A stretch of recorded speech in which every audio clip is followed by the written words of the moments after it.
Hello everybody, it is Stefano from Stefano Records Things. Today we're going to be talking about the 5 easiest ways to improve your cinematography, at least according to me. You can shave closer. So the first thing we're going to be talking about is your exposure triangle. This consists of your ISO, your shutter speed, and your aperture. So ISO, this is how much light your camera sensor can intake. So to keep it very simple for you guys, the higher the ISO, the more grainy your footage is going to be, thus the worse it's going to look, depending if that's the look you're going for though, could be different.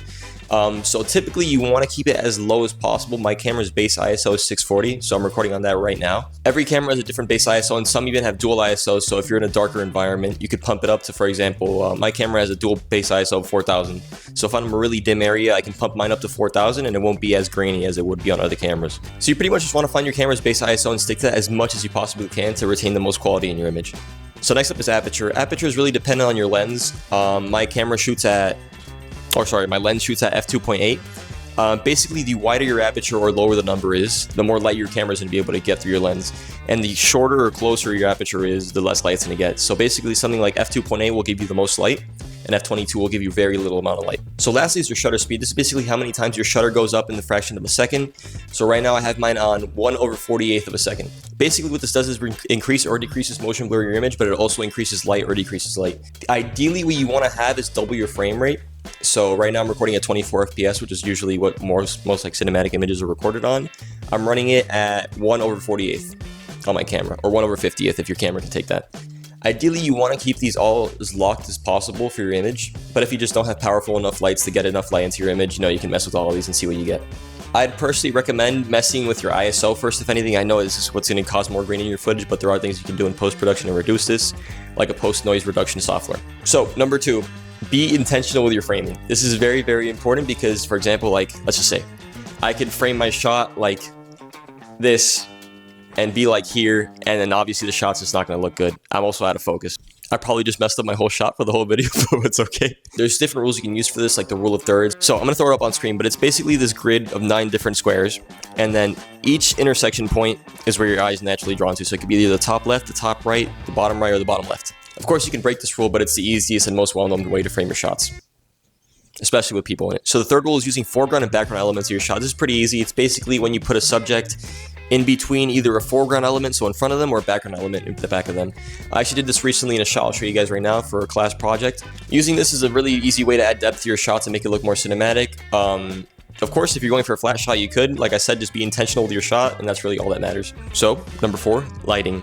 I cannot stress enough that lighting is so important to your shot. It's what makes an image go from bad and flat to nice, rich, and cinematic. Like, for example, actually, I'll be right back. Or my image could just look like this, which is very flat. My light's directly in front of me. There's no shadows or depth on my face. It's just a very flat, boring look that doesn't look very pleasing to the eye, or it doesn't look very cinematic like we're used to in movies. I have a whole video about... Actually, hold on. Let me fix the lighting. I don't like this. I'll be back. I actually have a video I uploaded a few weeks ago right here that you guys can check out. It's basically the easiest way to achieve cinematic lighting for your shot. I promise I'm not trying to self-plug. It's just really that easy to achieve the lighting. You can do it with one light. It's very simple. I promise you guys, you won't regret watching the video. It'll be right here. So just to give you guys just the video, basically what I'm talking about, the method is called backlighting or shooting shadow side. I don't know. There's a million different ways you can call it. Basically, it's putting your light and your camera on opposite sides of your subjects. In this case, it's me. As you guys can see, I have more of a shadow side to my face and more of a lit side, giving my image more depth. I promise it's as easy as that, but I go more into depth in the other video you guys can check out, linked up here. Or up there.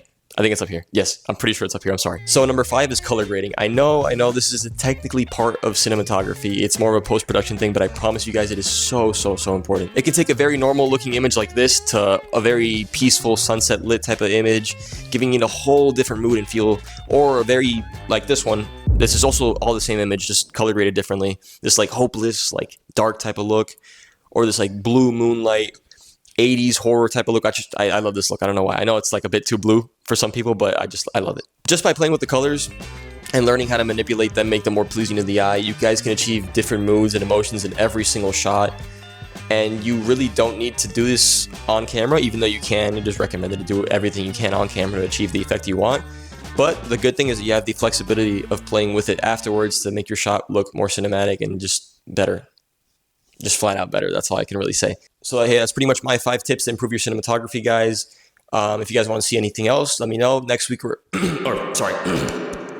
My throat's very dry right now. Okay, well, anyways, guys, it's been a Stefano from Stefano Records Things. Thank you so much for watching. Once again, I love you. Thank you for watching. I'll see you guys next Friday with hopefully either a shower creation video or more tips. And why is my voice so gravelly? This is so strange. Okay, bye. See you guys.